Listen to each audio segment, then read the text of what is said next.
Welcome to my channel once again. I'm Ravikumar. ಸುಮಾರು ದಿವಸದಿಂದ ಎಲ್ಲ ವೇಟ್ ಮಾಡ್ತಕ್ಕಂತಹ ಒಂದು ಫೈನಲ್ ಡೆಸ್ಟಿನೇಷನ್ ನಾವು ರೀಚ್ ಆಗಿದ್ದೀರಿ. ಏನಪ್ಪಾ ಅಂದ್ರೆ DCET 2026 ನ ಒಂದು ಶೆಡ್ಯೂಲ್ ನ KA ಅನೌನ್ಸ್ ಮಾಡಿದ್ದಾರೆ. ಸೊ KA ನಲ್ಲಿ ಡೀಟೇಲ್ಸ್ ನ ಕೊಟ್ಟಿದ್ದಾರೆ, ಜೊತೆಲಿ ಸಿಲೆಬಸ್ ಕೂಡ ಕೊಟ್ಟಿದ್ದಾರೆ. ಸೊ ನಾನು ಲಾಸ್ಟ್ ಕ್ಲಾಸ್ ತಾನೇ ನಾನು ಲೈವ್ ಕ್ಲಾಸ್ ತಗೊಂಡಾಗ, ಇನ್ ದ ಸೆನ್ಸ್ ನಾನು DCET ಗೆ ನನ್ನ ಮೊಬೈಲ್ ಆಪ್ ಅಲ್ಲಿ ರವಿ ನಂದಿ ಆಪ್ ಅಲ್ಲಿ ಲೈವ್ ಕ್ಲಾಸ್ ತಗೋತಾ ಇದ್ದೀನಿ. ಸೊ ಈ ಸತಿ ಲೈವ್ ಕ್ಲಾಸ್ ನಿಮಗೆ ಯಾವುದೇ ಕಾರಣಕ್ಕೂ ಗೂಗಲ್ ಮೀಟ್ ಅಲ್ಲಿ ಸಿಗೋದಿಲ್ಲ. It is only available in mobile application. So ಯಾರೆಲ್ಲ ಇನ್ನ ಕಾಯ್ತಾ ಇದ್ದೀರಾ, ಸೊ ನೀವು ಬೇಕಾದ್ರೆ ಮೊಬೈಲ್ ಆಪ್ ಅಲ್ಲಿ ಈಗ್ಲೇನೆ ಪರ್ಚೇಸ್ ಮಾಡ್ಕೊಳ್ಳಿ. ಜಸ್ಟ್ ಅಷ್ಟೇ 999 ಕಾಸ್ಟ್ ಗೆ ನೀವು ಕೋರ್ಸ್ ಗೆ ಜಾಯ್ನ್ ಆಗ್ಬೋದು. ಜೊತೆಲಿ ಈ ಸತಿ ಇನ್ನ ಹೆಚ್ಚಿನ ಬೆನಿಫಿಟ್ ನಿಮಗೆ ಕೊಡ್ತಾ ಇದ್ದೀನಿ. ಲೈವ್ ಕ್ಲಾಸ್ ಅನ್ನ ಡಿಫ್ರೆಂಟ್ ಲೆಕ್ಚರರ್ಸ್ ಕೂಡ ಮಾಡ್ತಾ ಇದ್ದಾರೆ. ಸೊ ಇದರಿಂದ ನಿಮಗೆ ರೆಕಾರ್ಡೆಡ್ ಕ್ಲಾಸಸ್ ಇರುತ್ತೆ, ಲೈವ್ ಕ್ಲಾಸಸ್ ಇರುತ್ತೆ. ಜೊತೆಲಿ ಈಗ ಅನೌನ್ಸ್ ಮಾಡುವಂತಹ ಒಂದು ಡೀಟೇಲ್ಸ್ ಅನ್ನ ನಾನು ಪ್ರತಿ ಸತಿ ಹೇಳ್ತೀನಿ. ಜಸ್ಟ್ ಲಾಸ್ಟ್ ವೀಕ್ ನಾನು ಹೇಳ್ತಾ ಇದ್ದೆ, ನೀವು ಡಿಪ್ಲೊಮಾ ನೋಡ್ತಾ ಇದ್ರೆ, ಈಗ ಡಿಪ್ಲೊಮಾ CET 2026 ಅನೌನ್ಸ್ ಮಾಡುವಂತದ್ದು. ಇಲ್ಲಿ ನಿಮ್ಗೆ ಪಠ್ಯಕ್ರಮವನ್ನು ಕೊಟ್ಟಿದ್ದಾರೆ. ಪಠ್ಯಕ್ರಮ ಅಂದ್ರೆ ಇಟ್ ಇಸ್ ನಥಿಂಗ್ ಬಟ್ ಏನಪ್ಪಾ ಅಂದ್ರೆ ಒಂದು ಸಿಲೆಬಸ್ ಅಂತಾನೆ. ಸೊ ಈ ಸಿಲೆಬಸ್ ನ ಒಂದು ಸಿಂಪ್ಲಿಫೈಡ್ ಆಗಿ ನಿಮಗೆ ಒಂದು ಡೆಡಿಕೇಟ್ ವಿಡಿಯೋ ಮಾಡ್ಬೇಕು ಅಂತ ನಿಮ್ಗೆ ಡೀಟೇಲ್ ಆಗಿ ಕೊಡ್ತಾ ಇದೀನಿ. ಈ ಡೀಟೇಲ್ ನಿಮ್ಗೆ ಇಷ್ಟ ಆಯ್ತು ಅಂದ್ರೆ ಜಸ್ಟ್ ಒಂದು ಥ್ಯಾಂಕ್ಸ್ ಅಂತ ಮೆಸೇಜ್ ಹಾಕಿ, ಅಥವಾ ನಿಮ್ಮ ಒಂದು ಈ ವಿಡಿಯೋನ ಲೈಕ್ ಮಾಡೋದನ್ನ ಮರಿಬೇಡಿ. ಅಂದಾಗೆ 2026 that is a tactical blue print. ಅಂದ್ರೆ ನೀವು ಯಾವ ರೀತಿ ಮಾರ್ಕ್ಸ್ ನ ಟ್ಯಾಕ್ಟ್ ಮಾಡ್ಬೇಕು ಅನ್ನೋದ್ರ ಬಗ್ಗೆ ನಾನು ಡೀಟೇಲ್ಸ್ ಕೊಡ್ತಾ ಇದ್ದೀನಿ. ಮತ್ತೆ ಇನ್ನೊಂದು ನೋಡಬಹುದು, ಕ್ರಾಕಿಂಗ್ 100 ಮಾರ್ಕ್ಸ್ ಇನ್ C20 ಕರಿಕ್ಯುಲಮ್. ನಿಮ್ಗೆ ಇರುವಂತ ಕರಿಕ್ಯುಲಮ್ ಯಾವುದು? That is C20 curriculum. ನೆನ್ಪಿಟ್ಕೊಳ್ಳಿ. ಸೊ ಈ C20 ಕರಿಕ್ಯುಲಮ್ಗೆ ನಾವು ಮಾರ್ಕ್ಸ್ ತೆಗಿಬೇಕು ಅಂದ್ರೆ ಏನೆಲ್ಲ ಮಾಡ್ಬೇಕು ನೋಡಿ. ಅಫಿಷಿಯಲ್ ಅನೌನ್ಸ್ ಮಾಡುವಂತದ್ದು. ಸೊ ನೀವು ಆಲ್ರೆಡಿ ನಮ್ಗೆ ಡೇಟಾ ತೋರಿಸಿದೀನಿ. ಈಗ ನಿಮಗೆ ಪ್ರತಿ ಸತಿ ಕೇಳ್ತೀರಾ, ಸರ್ ಎಷ್ಟು ಮಾರ್ಕ್ಸ್ ಹೆಂಗ್ ಡಿವೈಡ್ ಆಗುತ್ತೆ ಅಂತ. ನಿಮ್ಗೆ ಇರುವಂತ ಸಬ್ಜೆಕ್ಟ್ ಇಲ್ಲಿ ನೋಡ್ತಾ ಇದೀರಾ, ಒಂದು ಪಿಕ್ಟೋರಿಯಲ್ ಡಿನೋಷನ್ ಅಲ್ಲಿ ಈ ಒಂದು ಇಮೇಜ್ ಇಷ್ಟ ಆಯ್ತು ಅಂದ್ರೆ ವಿಡಿಯೋ ಲೈಕ್ ಮಾಡೋದನ್ನ ಮರಿಬೇಡಿ. Engineering mathematics, statistics analytics, IT skills, fundamentals of electrical electronics, project management skills. ಈ ಟೋಟಲ್ 5 ಸಬ್ಜೆಕ್ಟ್ಸ್ ನಿಮ್ಗೆ ಇರುವಂತದ್ದು ಎಷ್ಟು ಮಾರ್ಕ್ಸ್ ಗೆ? 100 ಮಾರ್ಕ್ಸ್ ಗೆ.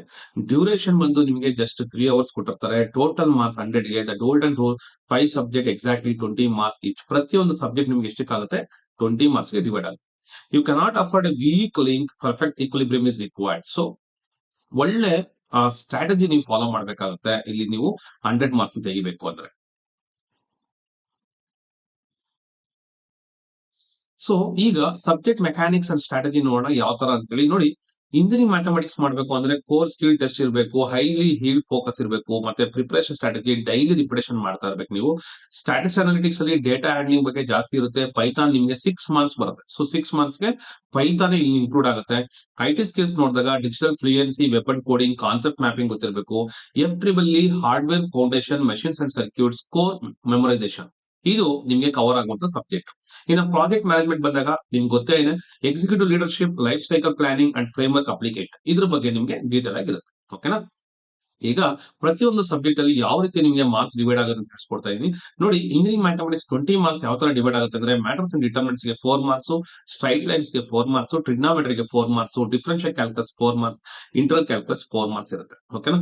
ಈ ರೀತಿ ನಿಮಗೆ ಟೋಟಲ್ ಆಗಿ 20 ಮಾರ್ಕ್ಸ್ ಡಿವೈಡ್ ಆಗುತ್ತೆ. ಸ್ಟ್ಯಾಟಿಸ್ಟಿಕ್ಸ್ ಇನ್ಸೈಟ್ ಏನಪ್ಪಾ ಅಂದ್ರೆ, zero variance marks all 5 fillers equal to secure the base 20 marks. ಪ್ರತಿಯೊಂದು ಯೂನಿಟ್ ಅಲ್ಲಿ ಇರುವಂತಹ 1 2 3 4 5 units, each unit carries 4 marks. ಅದನ್ನ ನೀವು ಕಾನ್ಸಂಟ್ರೇಟ್ ಮಾಡಬೇಕು. ಇನ್ನು next one statistics and analytics ಅಲ್ಲಿ ನೋಡಿದಾಗ ಯಾವ ರೀತಿಯಾಗಿ 20 ಮಾರ್ಕ್ಸ್ ಡಿವೈಡ್ ಆಗಿರುತ್ತೆ ಅಂತ ಹೇಳಿದ್ರೆ, ಪೈಥಾನ್ ಗೆ ನಿಮಗೆ ಮ್ಯಾಕ್ಸಿಮಮ್ 6 ಮಾರ್ಕ್ಸ್ ಬರುತ್ತೆ. ಅಂದ್ರೆ 30% ಆಫ್ ದಿ ಈ SL ಲ್ಯಾಬ್ದು ನಿಮಗೆ ಇದರಲ್ಲೇ ಇರುತ್ತೆ. ಇನ್ನು ಸಮ್ಮರೈಸೇಷನ್ ಆಫ್ ಡೇಟಾ 6 ಮಾರ್ಕ್ಸ್ ಕೊಡ್ತಾರೆ. Measure of location dispersion 5 marks ಕೊಡ್ತಾರೆ. ಸ್ಟ್ಯಾಟಿಸ್ಟಿಕಲ್ ಡೇಟಾ ಕಲೆಕ್ಷನ್ ಗೆ 15 ಮಾರ್ಕ್ಸ್ ಕೊಡ್ತಾರೆ. ಸೊ ನೀವು ಕಾನ್ಸಂಟ್ರೇಟ್ ಮಾಡಬೇಕಾಗಿರೋದು ಯಾವುದು? ಪೈಥಾನ್ ಪ್ರೋಗ್ರಾಮ್ ಮತ್ತೆ ಸಮರೇಷನ್ ಆಫ್ ಡೇಟಾ. ಸೊ ಇಲ್ಲಿ 12 ಮಾರ್ಕ್ಸ್ ಅನ್ನ ನೀವು ತಗೊಂಡ್ಬಿಟ್ರಿ ಅಂತಂದ್ರೆ ನಿಮ್ಮ ರ್ಯಾಂಕಿಂಗ್ ತುಂಬಾನೇ ಚೇಂಜಸ್ ಆಗುವಂತ ಚಾನ್ಸಸ್ ಇರುತ್ತೆ. ಓಕೆನಾ? ಇಲ್ಲಿ the Python at 60% of your score reliance entirely on Python syntax and data summarisation. ಅದೇ ನಾನು ಹೇಳಿದಾಗೆ 30 + 30 60% ಆಫ್ ಮಾರ್ಕ್ಸ್ ನಿಮಗೆ ಈ ಪೈಥಾನ್ ಮತ್ತೆ ಸಮರೇಷನ್ ಆಫ್ ಡೇಟಾ ಮೇಲೆ ಇದೆ. ಓಕೆನಾ? Let's move on to the IT skills ನೋಡೋದಾದ್ರೆ ನಿಮಗೆ 20 ಮಾರ್ಕ್ಸ್ ಇದೆ ಟೋಟಲ್ ಆಗಿ. 20 ಮಾರ್ಕ್ಸ್ ಹೆಂಗ್ ಡಿವೈಡ್ ಮಾಡ್ತಾರೆ ಅಂತಂದ್ರೆ, you can see that into two basics of coding 4 marks, design and develop web pages 4 marks, business process automation and ERP 4 marks, intro to the cloud and IoT concept 4 marks, cyber security safety 4 marks. Total ಆಗಿ ನಿಮಗೆ a pure digital stack broad awareness across all the 5 domain is required over deep singular expertise. ನೀವು expertise ಆಗ್ಬೇಕಂದ್ರೆ ಪ್ರತಿಯೊಂದು concept ಅಲ್ಲಿ ಕೂಡ ನಿಮ್ಗೆ divide ಮಾಡುವಂತ marks ನೀವು ಅಬ್ಸರ್ವ್ ಮಾಡಬೇಕು. ಇಲ್ಲಿ ಯಾವುದೇ ರೀತಿಯಾದ ಮೇಜರ್ ಮಾರ್ಕ್ಸ್ ಅದೆಲ್ಲ ಪ್ರತಿಯೊಂದು ಚಾಪ್ಟರ್ಗೂ ನಿಮಗೆ 4 ಮಾರ್ಕ್ಸ್ ನ ಡಿವೈಡ್ ಆಗೋದನ್ನ ನೀವು ಅಬ್ಸರ್ವ್ ಮಾಡಬಹುದು. ನೆಕ್ಸ್ಟ್ ಒನ್ ನೋಡೋಣ. ನಿಮ್ಗೆ ಆಲ್ರೆಡಿ ನಾನು ಕ್ಲಾಸ್ ಸ್ಟಾರ್ಟ್ ಮಾಡುವಂತದ್ದು ಲೈವ್ ಕ್ಲಾಸ್ FTB ಒಂದು ಯೂನಿಟ್ ಮಾಡಿದೀನಿ. ಪ್ರತಿದಿನ ಲೈವ್ ಕ್ಲಾಸ್ ಸುಮಾರು ಜನ ಕೇಳ್ತಾನೆ ಇದ್ದೀರಾ. ನಾವು ಲೈವ್ ಕ್ಲಾಸ್ ನ ಕಂಟಿನ್ಯೂ ಮಾಡ್ತಾ ಹೋಗ್ತಾ ಇರ್ತೀವಿ. ಇನ್ನು ಫಂಡಮೆಂಟಲ್ಸ್ ಆಫ್ ಎಲೆಕ್ಟ್ರಿಕಲ್ ಎಲೆಕ್ಟ್ರಾನಿಕ್ಸ್ ನೋಡೋದಾದ್ರೆ ಇಲ್ಲಿರುವಂತಹ ಟೋಟಲ್ 20 ಮಾರ್ಕ್ಸ್ ಗೆ ನೀವು ನೋಡಬಹುದು. ಫಸ್ಟ್ ಒನ್ ಫಂಡಮೆಂಟಲ್ಸ್ 5 ಮಾರ್ಕ್ಸ್ ಬರುತ್ತೆ. ಸುಮಾರು ಅಬ್ರಿವೇಷನ್ಸ್ ನಿಮ್ಗೆ ಎಕ್ಸ್ಪಾನ್ಷನ್ ಬರುತ್ತೆ. Electrical machines and batteries and UPS 5 marks ಬರುತ್ತೆ. Into the electronics device and digital electronics 5 marks. Protective device and wiring circuits 3 marks. Electrical safety 2 marks. ಓಕೆನಾ. ಇಲ್ಲಿ ನೀವು ನೋಡೋದಾದ್ರೆ focus your fire power on fundamentals machines and digital electronics. The control of 75% of the section entirely depends on these concept only. Okay. Next move ಆಗೋಣ. That last one that is the project management skill. It contains again 20 marks. ನಿಮ್ಗೆಲ್ಲ ಗೊತ್ತೇ ಇದೆ project management ಅಲ್ಲಿ. ಮತ್ತೆ project management ಅಲ್ಲಿ ಹೇಳ್ಬೇಕು ಅಂದ್ರೆ ನಿಮಗೆ ಕೆಲವು ಡೈಲಮಾ ಕ್ವಶನ್ಸ್ ಇರ್ತವೆ. ಅಂದ್ರೆ ಡ್ಯೂಯಲ್ ಆನ್ಸರ್ಸ್ ನ ನಿಮಗೆ ಕನ್ಫ್ಯೂಸ್ ಮಾಡುವಂತ ಚಾನ್ಸಸ್ ಇರುತ್ತೆ. ಸೊ ಇದಕ್ಕೋಸ್ಕರ ಇದು ಥಿಯರಿ ಆಗಿರೋದ್ರಿಂದ ನಿಮ್ಗೆ ಓದ್ಬೇಕಾದ್ರೆ ಕೂಡ ಥಿಯರಿ ನಿಮ್ಗೆ ಬರ್ಡನ್ ಅಂತ ಅನ್ಸ್ಬೋದು. ಬಟ್ ಯಾವುದೇ ಕಾರಣಕ್ಕೂ ನೀವು ಆತರ ಅನ್ಕೊಂತೀರಾ, ಇದನ್ನ ನೀವು ಥಿಯರಿನ ಈಸಿಯಾಗಿ ಯಾವ ರೀತಿ ನಾವು ಕೋಡಿಂಗ್ ಟೈಪ್ ಓದ್ಬೇಕು ಅನ್ನೋದನ್ನ ನಾನು ನನ್ನ ಮೊಬೈಲ್ ಆಪ್ ಅಲ್ಲಿ ತಿಳಿಸ್ಕೊಡ್ತೀನಿ. ಸೊ ಇಲ್ಲಿ ನೋಡ್ತಾ ಇದ್ದೀರಾ, ಇಂಟ್ರೊಡಕ್ಷನ್ ಗೆ 4 marks, again administration 4 marks, project life cycle 4 marks, planning scheduling and monitoring 4 marks, control review and audit 4 marks. So ನನಗನ್ಸುತ್ತೆ ನಿಮ್ಗೆ ಬೇಕಾಗಿರುವಂತಹ ಕಂಪ್ಲೀಟ್ DCT ವಿಡಿಯೋ ನೀವು ಸುಮಾರು ಒಂದು 3 ಮಂತ್ಸ್ ಇಂದ ಕೇಳ್ತಾನೆ ಇದ್ರಿ, ಸರ್ DCT ವಿಡಿಯೋ ಅಪ್ಲೋಡ್ ಮಾಡಿ, DCT ವಿಡಿಯೋ ಅಪ್ಲೋಡ್ ಮಾಡಿ ಅಂತ. ಈ ವಿಡಿಯೋ ನಿಮ್ಗೆ ಇಷ್ಟ ಆಗಿದ್ರೆ ಈ ಒಂದು ವಿಡಿಯೋನ ಲೈಕ್ ಮಾಡೋದನ್ನ ಮರಿಬೇಡಿ. So to prepare this slide itself have taken much time. No problem, this is for your purpose only. Okay. So ಇಲ್ಲಿ ಸ್ಟ್ರಾಟಜಿಕ್ ಇನ್ಸೈಟ್ ಏನಪ್ಪಾ ಅಂದ್ರೆ ಥಿಂಕ್ ಲೈಕ್ ಎ ಮ್ಯಾನೇಜರ್. ನೀವೇನಂತ ಅನ್ಕೋಬೇಕು, ನೀವು ಮ್ಯಾನೇಜರ್ ಅಂತ ಅನ್ಕೊಂಡ್ರೆ ಈ ಚಾಪ್ಟರ್ ನಿಮ್ಗೆ ಈಸಿ ಆಗುತ್ತೆ. Follow the project life cycle from conception to audit for an easy 20 marks. So project management ಅಲ್ಲಿ ನಿಮ್ಗೆ ಒಳ್ಳೆ ಮಾರ್ಕ್ಸ್ ಬರಬೇಕು, ನೀವೇನ್ ಮಾಡ್ಬೇಕು, just you have to think like your a manager. Okay. So this is the main thing. What is the we of observe the modern engineer DNA ಏನಪ್ಪಾ ಅಂದ್ರೆ the analytical brain, the technical hands. ನೋಡಿ, analytical brain ಯಾವ್ದು ಕೊಡುತ್ತೆ, maths and statistics ಕೊಡುತ್ತೆ. Technical hands IT skills ಮತ್ತೆ FTB ಕೊಡುತ್ತೆ. The executive vision project management skills. ಅಂದ್ರೆ ನಮ್ಮಲ್ಲಿ ಯಾವ ರೀತಿಯಾಗಿ ಫ್ಯೂಚರ್ ನೀವು ಇಂಜಿನಿಯರ್ ಆಗ್ಬೇಕಂದ್ರೆ ಯಾವ್ಯಾವ ಕಾನ್ಸೆಪ್ಟ್ ಯಾವ ತರ ಡಿವೈಡ್ ಮಾಡಿದಾರೆ ಅಂತ ನಿಮ್ಗೆ ಇಲ್ಲಿ ಅರ್ಥ ಆಗ್ತಾ ಇದೆ. So DC-20 is not just testing your memory, it is validating your readiness for the modern industrial landscape. ಅಂದ್ರೆ ಇದು ಜಸ್ಟ್ ನಿಮ್ಗೆ ಟೆಸ್ಟ್ ಮಾಡೋದಕ್ಕಲ್ಲ, ನಿಮ್ಮ ಫ್ಯೂಚರ್ ಇಂಜಿನಿಯರ್ ನ ಯಾವ ರೀತಿ ಬಿಲ್ಡ್ ಮಾಡಬೇಕು ಅದಕ್ಕೆ ಇದೊಂದು ಟೆಸ್ಟ್ ಆಗಿರುತ್ತೆ. ಓಕೆ.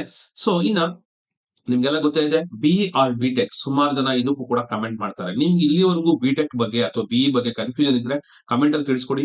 BE ಅಥವಾ BTech both are same. So ಯಾವುದೇ ಕಾರಣಕ್ಕೂ ನೀವು BTech ಬಗ್ಗೆ ಮಾಹಿತಿ ಕೊಡಿ, BE ಬಗ್ಗೆ ಮಾಹಿತಿ ಕೊಡಿ, ಇದನ್ನ ಮತ್ತೆ ಮತ್ತೆ ಕೇಳಕ್ ಹೋಗ್ಬೇಡಿ. So it is for working professionals ಕೂಡ ಈ ಆರ್ಡರ್ ಮೆನ್ಷನ್ ಮಾಡಿದ್ದಾರೆ. ವರ್ಕಿಂಗ್ ಆರ್ಡರ್ ಏನಪ್ಪಾ ಮೆನ್ಷನ್ ಮಾಡಿದ್ರೆ, dedicated pathway open by ACT for diploma holders already in the work face, direct lateral entry to second year, third semester of engineering, and exclusive flexible academic infrastructure tailored for industry hours. ಅಂದ್ರೆ ಇಂಡಸ್ಟ್ರಿಗೆ ಹೋಗುವಂತ ಮಕ್ಕಳಿಗೆ ಯಾವ ರೀತಿಯಾಗಿ ನೀವು ಎಲಿಜಿಬಿಲಿಟಿನ ಕೊಡ್ತಾ ಇದ್ದಾರೆ ಈ ಸತಿ. ಅಂದ್ರೆ ಎಕ್ಸ್ಪೀರಿಯನ್ಸ್ ರಿಕ್ವೈರ್ಡ್ ಏನಪ್ಪಾ ಅಂದ್ರೆ ಮಿನಿಮಮ್ 1 year ಫುಲ್ ಟೈಮ್ ಆಗಿರುವಂತ ಎಕ್ಸ್ಪೀರಿಯನ್ಸ್ ಕೊಡ್ಬೇಕು ಅವರು. ಅವ್ರಿಗೆ ಏನ್ ಮಾಡ್ತಾರೆ, AICT ಇಂದ ಅಫಿಷಿಯಲ್ ಆಗಿರುವಂತಹ ಒಂದು ಡಿಸ್ಟೆನ್ಸ್ ಎಜುಕೇಶನ್ ಕೊಡಕ್ಕೆ ಟ್ರೈ ಮಾಡಿದ್ದಾರೆ. ಸೊ ಇನ್ನ you are knowing that work experience ಇರೋಗೆ, that is regular diploma student ಗೆ not required. Working profession minimum 1 year full time certificate ಇರಬೇಕು. ಯಾಕಂದ್ರೆ ಈಗ ಕೆಲವು ಕಾಲೇಜಿಗೆ ಇಂಜಿನಿಯರಿಂಗ್ ಮಾಡೋದಕ್ಕೆ ವರ್ಕಿಂಗ್ ಪ್ರೊಫೆಷನ್ ಅಂತ ಒಂದು ಅವಕಾಶ ಇದೆ. ಸೊ ಅವ್ರಿಗೂ ಕೂಡ ಇಲ್ಲಿ ಅವಕಾಶ ಇರುತ್ತೆ. ಅವ್ರು ಮಿನಿಮಮ್ 1 year ಫುಲ್ ಟೈಮ್ ಆಗಿರುವಂತಹ ವರ್ಕಿಂಗ್ ಪ್ರೊಫೆಷನಲ್ ಸರ್ಟಿಫಿಕೇಟ್ ಕೊಡಬೇಕಾಗುತ್ತೆ. ಲೊಕೇಶನ್ ಕನ್ಸ್ಟೆಂಟ್, ಅವ್ರಿಗೆ ಏನ್ ಡಿಸ್ಟೆನ್ಸ್ ಇರಬೇಕು, ವರ್ಕ್ ಪ್ಲೇಸ್ ಅಥವಾ residence within 75 kilometre of institution ಇರಬೇಕಾಗುತ್ತೆ. Course timings evening, flexible, weekend. So ಈ ತರ ಅವರಿಗೆ ಕ್ಲಾಸಸ್ ಅನ್ನ ಮಾಡ್ತಾರೆ. ಸೊ ಎಂಟ್ರಿ ಲೆವೆಲ್ ಏನು, both enter the second year third semester ಅಲ್ಲಿ. ಅಂದ್ರೆ ರೆಗ್ಯುಲರ್ ಸ್ಟೂಡೆಂಟ್ಸ್ ಮತ್ತೆ ಲ್ಯಾಟರಲ್ ಎಂಟ್ರಿ ಸ್ಟೂಡೆಂಟ್ಸ್ ಇವರಿಬ್ರು ಕೂಡ ಅಟ್ ಎ ಟೈಮ್ ಗೆ ಜಾಯ್ನ್ ಆಗುವಂತದ್ದು. ಬಟ್ ಯಾರು ವರ್ಕಿಂಗ್ ಪ್ರೊಫೆಷನಲ್ಸ್ ಇರ್ತಾರೋ ಅವರಿಗೆ ನಾವು ಸಪರೇಟ್ ಆಗಿರುವಂತಹ ವ್ಯವಸ್ಥೆಯನ್ನ ಕೊಡ್ತಾ ಇದ್ದಾರೆ ಡಿಪಾರ್ಟ್ಮೆಂಟ್ ಇಂದ. ಇದು ನೀವು ಅಬ್ಸರ್ವ್ ಮಾಡ್ಕೋಬಹುದು. So this is what the most information about the DCET. ನಿಮಗೆ ಈ ವಿಡಿಯೋ ಇಷ್ಟ ಆಗಿತ್ತು ಅಂತಂದ್ರೆ ಇದನ್ನ ಲೈಕ್ ಮಾಡೋದನ್ನ ಮರಿಬೇಡಿ, ಮತ್ತೆ ಕಮೆಂಟ್ ಅಲ್ಲಿ ತಿಳಿಸ್ಕೊಡಿ. ಇನ್ನ ನೀವು ಕೋರ್ಸ್ ಜಾಯ್ನ್ ಆಗಿಲ್ಲ ಅಂತಂದ್ರೆ ಫಸ್ಟ್ ನೀವೀಗ ನನ್ನ DCET ಕೋರ್ಸ್ಗೆ mobile app Ravi Nandi. So Ravi Nandi ಅಂತ mobile app I am showing here also. Ravi Nandi mobile app.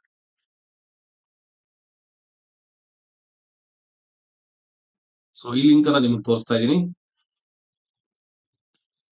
ಈ ಸಿಂಬಲ್ ಡಬಲ್ ಆಗಿರುವಂತ ಸಿಂಬಲ್, ಈ ಸಿಂಬಲ್ ಗೆ ನೀವು ಜಾಯ್ನ್ ಆಗಿ ನೀವು ಇನ್ನ ಮೊಬೈಲ್ ಆಪ್ ಯೂಸ್ ಮಾಡಿದ್ರೆ ಇನ್ಸ್ಟಾಲ್ ಮಾಡ್ಕೊಂಡು ನೀವು ನನಗೆ ಸಹಾಯ ಮಾಡೋದಾದ್ರೆ ನೀವು ಅದನ್ನ just you can put the star rating for that one. Okay, so thank you very much for your watching the video. And ನಿಮಗೆ ಯಾವ ರೀತಿ ಡಿ-ಸಿ-ಟಿ ಎಲ್ಲಿ ಬೇಕೋ ನನ್ನ ಕಮೆಂಟ್ ಅಲ್ಲಿ ತಿಳಿಸ್ಕೊಡಿ, ಖಂಡಿತವಾಗ್ಲೂ. ನೆಕ್ಸ್ಟ್ ಮತ್ತೆ ಇನ್ನೊಂದು ಹೇಳೋದು ಮತ್ತೆ, ನಿಮಗೆ ಆಲ್ರೆಡಿ ಯಾರೆಲ್ಲ ಡಿ-ಸಿ-ಟಿ ಎನ್ರೋಲ್ ಆಗಿದಾರೋ ಅವ್ರಿಗೋಸ್ಕರ ಒಂದು ಗೂಗಲ್ ಫಾರ್ಮ್ ನ ಕ್ರಿಯೇಟ್ ಮಾಡಿದೀನಿ. ಆ ಗೂಗಲ್ ಫಾರ್ಮ್ ಲಿಂಕ್ ನಾನು ಶೇರ್ ಮಾಡ್ತಾ ಇದೀನಿ.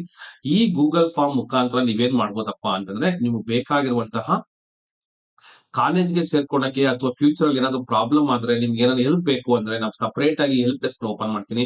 ಅದಕ್ಕೋಸ್ಕರ ನೀವು ಗೂಗಲ್ ಫಾರ್ಮ್ ನ ಫಾಲೋ ಮಾಡಿ, ಗೂಗಲ್ ಫಾರ್ಮ್ ನ ಫಿಲ್ ಮಾಡಿ, ಅದರಲ್ಲಿ ನಿಮ್ಮ ಒರಿಜಿನಲ್ ನಂಬರ್ ನ ಹಾಕಿ, ನನಗೆ ರಿಕ್ವೈರ್ಮೆಂಟ್ ಇದ್ದಾಗ ನಾನು ನಿಮಗೆ ಕಾಲ್ ಮಾಡ್ತೀನಿ. ಪ್ರತಿಯೊಂದು ಕಾಲೇಜಲ್ಲಿ ಕೂಡ ಈಗ ನಾನು ಕಾಲ್ ಮಾಡಿ ಒಂದು ಡಿ-ಸಿ-ಟಿ ಬಗ್ಗೆ ಒಂದು ಅವೇರ್ನೆಸ್ ಅನ್ನು ಕೊಡ್ತಾ ಇದ್ದೀನಿ. Okay, thank you very much for watching this video and all the best for your D-C-T.